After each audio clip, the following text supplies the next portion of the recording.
আসসালামু আলাইকুম রহমতুল্লাহি ওয়া বারাকাতুহু। আজকের রেসিপি কত প্রকারের রান্না করছি সেটা আপনাদের সঙ্গে শেয়ার করব। আমি প্রথমে দুটো তেলাপিয়া মাছ নিলাম, নিয়ে সুন্দর করে ধুয়ে মশলা মাখায় রেখেছিলাম। এখন আমি ফোড়নে দিয়ে দিলাম। এখানে আমি বিনা ডালের খিচুড়ি ভাত রান্না করতেছি, মানে হলুদ মশলা সব কিছুই দিছি, খালি ডাল দিইনি। তারপরে আছে পাট শাকের ডাল। আমার রান্না হয়ে গেছে পাট শাকের ডাল। এটা আছে পাট শাকের ডাল। সৌদি আরবে এই পাট শাকের ডালটা ওরা খুব পছন্দ করে,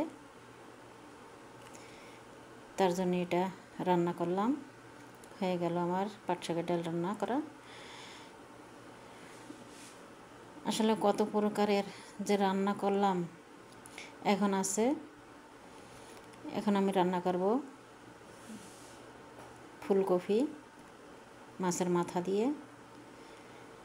আমি প্রথমে মশলা দিয়ে একটা পাতিল নিলাম, নিয়ে তারপরে তেল দিয়ে দিলাম। তারপরে আমি মশলা ঢেলে দিলাম। মশলা মানে পেঁয়াজ, রসুন, টমেটো। এটুকু 2 মিনিটের মতো নাড়ায় এখন আমি মরিচ দিয়ে দিচ্ছি। তারপরে দিয়ে দিলাম মশলা। মাছে যে মশলা লাগে আমি সব মশলা একসঙ্গেই দিয়ে দিচ্ছি। এরপরে মাছ দিয়ে দেবো। এটা টমেটো পেস্ট দিয়ে দিলাম। মশলাটা আমার ভুনা হয়ে গেছে। এখন আমি মাছ দিয়ে দিচ্ছি। মাছটারে আমি একটু ভুনা করে নিয়ে উঠায় রাখবো। এটা আছে আমার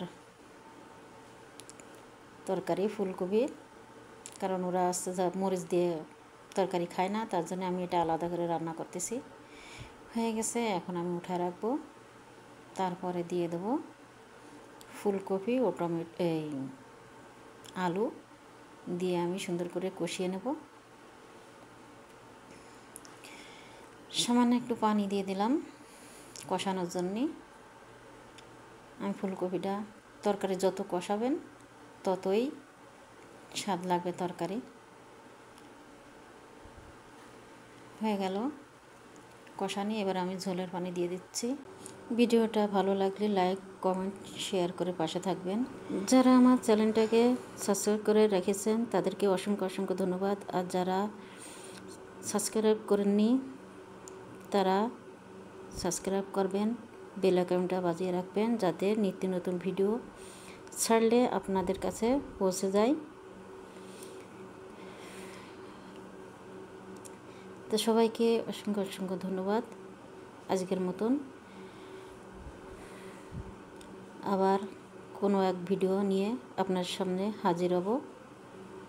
তো এই ছিল আজকের আয়োজন। সবাই ভালো থাকবেন, সুস্থ থাকবেন। আল্লাহ হাফেজ, বাই বাই।